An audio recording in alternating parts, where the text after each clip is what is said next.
Alright, so in After Effects you have a few different ways to import files.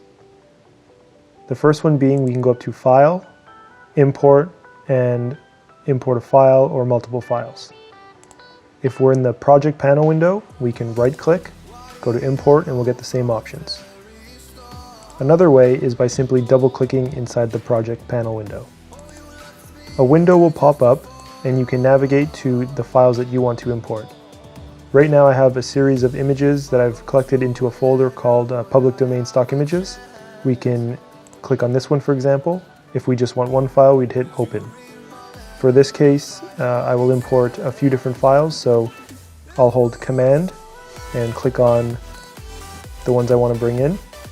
Or we can simply, if they're in a row, we can click the top one, hold Shift, just like as if you're on your desktop working with multiple files. Once those are selected, we go to Open, and as you can see in the Project Panel window, all of the files have been imported, and they are still selected. Just like on your desktop, you can create folders and create an organized folder structure. So let's click on it, press Enter, and name it Images. Inside the folder of images, we will place all our imported files. So let's click, hold Command, select all our files, and then place them inside images. The last one here, images. Hey guys, how's it going? Thanks for joining me in this After Effects training course. My name is William Bartlett, and let's get started. First thing we're going to do is we are in After Effects CC 2015 right now. If you have an older version, it'll look pretty much the same. I think they added some color in the new one, but generally everything will be about the same, so you should be able to follow along. First thing we're going to do is go up to Composition, New Composition. In this panel box we have a few different options. So composition name, this is what your composition will be called. So right now we'll call it Composition Test. We have a preset. I created this one, so we can start from scratch here. If you know you're outputting to 1920 by 1080, then you can go to HDTV 1080-24 and then just change a few things. So 1920 by 1080, that's correct. You can verify this by the aspect ratio being 69, which is widescreen. Your pixel aspect ratio is square, meaning it's as tall as it is wide for each pixel. That's what we want. Frame rate 24. Now, typically your DSLR will record at 23.976, so let's change that. Resolution full. Start time code, we'll keep that at 0 for now. The next thing we have is the duration. So right now it's set to 10 seconds. Basically what this means is your composition will be 10 seconds long from start to finish. The first one here is frames, seconds, minutes, and so on. Right now it's 10 seconds, we'll leave it at that. Now, let's go into the composition panel at the very bottom. Now it's highlighted in blue. First thing you'll notice is there is nothing here. So we've created a composition, but we have nothing in the composition. We have no layers or anything. Okay, let's get started. So let's go to Layer, New, and Solid. This is similar to your composition panel. You name it. Right now it's set to Purple Solid 1 because the color is defaulted to purple. It is 1920 by 1080, which is the size of our composition. We can confirm that by clicking Make Comp Size. Units pixels, pixel aspect ratio square, that's exactly what we want. For our purposes, we can just make it pure white. Okay, now it looks like nothing has changed, but now we actually have something white. This will be rendered out. Now let's explain a few things at the bottom here. So, this is one layer. We can click that and we can scrub through the timeline. You'll see on the side here that our counter is going up. Right now we're at 1 second and 22 frames. If we go over to here, we're at 5 seconds and 21 frames. This is our timeline from the end all the way to the beginning, that's what will be exported. Okay, so this is our name, which is up here. This is the file that was created. Everything that you create gets stored in the project panel. So solids by default get put into a solids folder, and then it was placed down here. So we have a few different options here. We can lock the panel, which means we can't do anything with it. So that's great if you're animating a whole bunch of things and you don't want to move this layer by accident. We can solo this layer, which means if we had multiple layers and we only wanted to see this layer, we'd click on solo, and then that would be the only layer that shows up. Okay, the next thing is we have some animation boxes over here. So the first one is a 3D box. If you click this, it'll enable this layer as a 3D layer, and then in the tab here you'll have a whole bunch of other options for rotating and spinning in 3D. The next important thing for you guys to know is motion blur. If you click on that, that means you're enabling motion blur on this layer, but in order for this to be turned on, you actually need to turn on the master, which is right here. Enables motion blur for all layers. So with that on, you turn it on for that layer, and then this white solid 1 layer will now have motion blur, and that will be seen if we do some animation. For now, we'll turn it off. The next thing is working around in your timeline. So the workspace here is the blue from the right to the left. That is, again, what will be exported. Below it is the layer in the red here. So if we go here, that means that at the beginning there will be nothing, and then all of a sudden it'll turn on. Same with the end, for example, and nothing. So I'm just going to undo that, Command Z. Okay, now we're back to where we were. We have a white solid that fills up the entire composition from 0 to 10 seconds. Let's create some text. So let's go to Layer, New, Text. By default, it'll create an empty text layer. Without clicking anything, you can start typing. So let's go Test, Layer. Okay, we will click up here at the very top, Selection Tool, which is your main tool in After Effects. For now, we will drag it over, click and drag. We'll put it in the center. Okay, so you'll notice we now have 2 layers. The text layer is on top.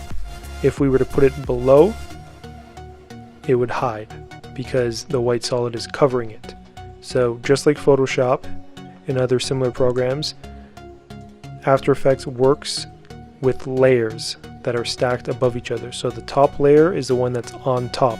This is exactly like a bunch of pieces of paper, where you have the very bottom piece of paper down here and the very top. So if you're above it looking down, the white solid on top is the one you see.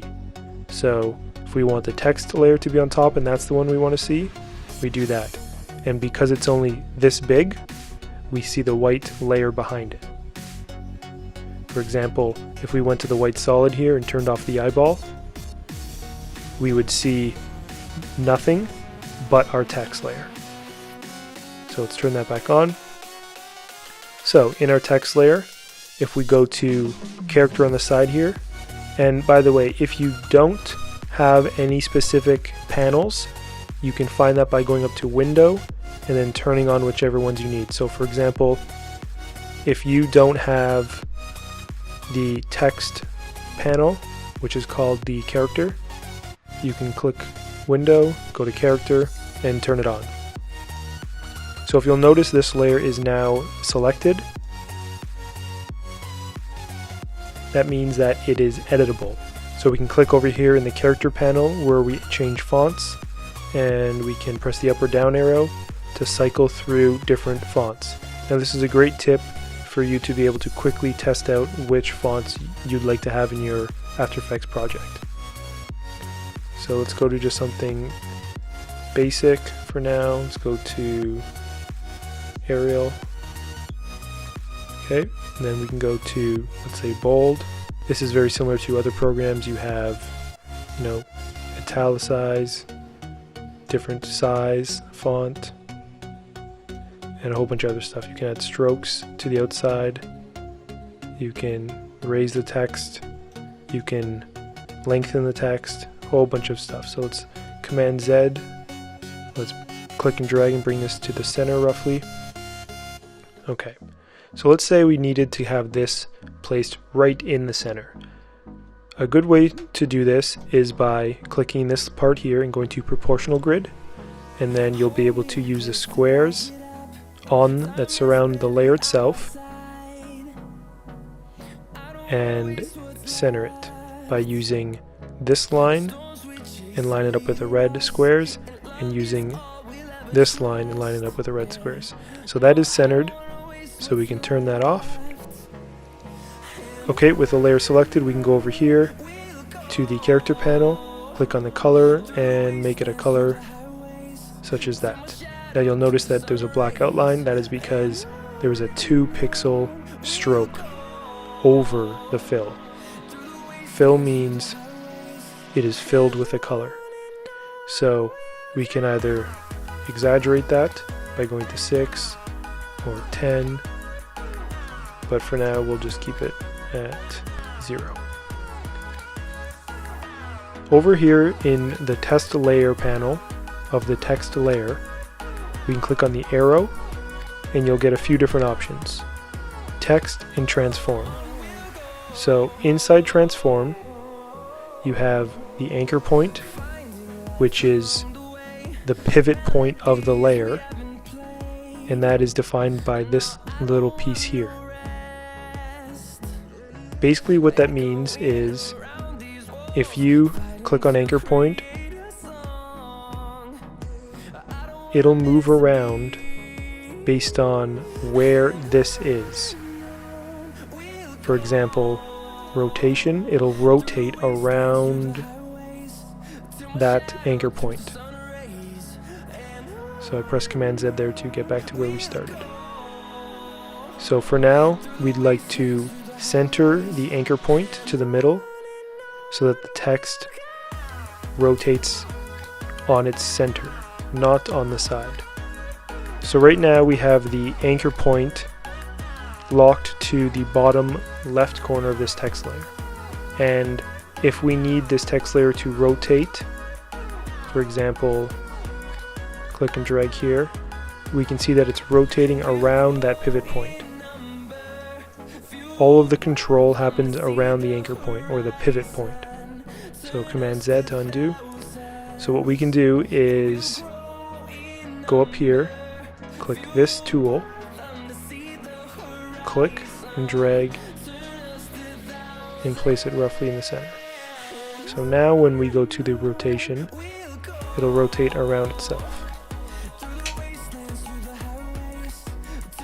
Let's go back to our regular selection tool. Now that we've centered that, we can go to scale and we can shrink the text or make the text larger. We can move the position of it, which is the same as clicking up here and dragging and moving it where we want. And then you'll notice here that now the anchor point is not set to 0 and 0 anymore. It's set to 393.6 and minus 36 to have it centered. With the opacity, it's set to 100%. That means you cannot see through it. If we set this to 50% and press enter, you would now see through a little bit. So now we're actually seeing a little bit of the white through the text. And that's why it got a little bit lighter. Let's go back up to 100%, click enter.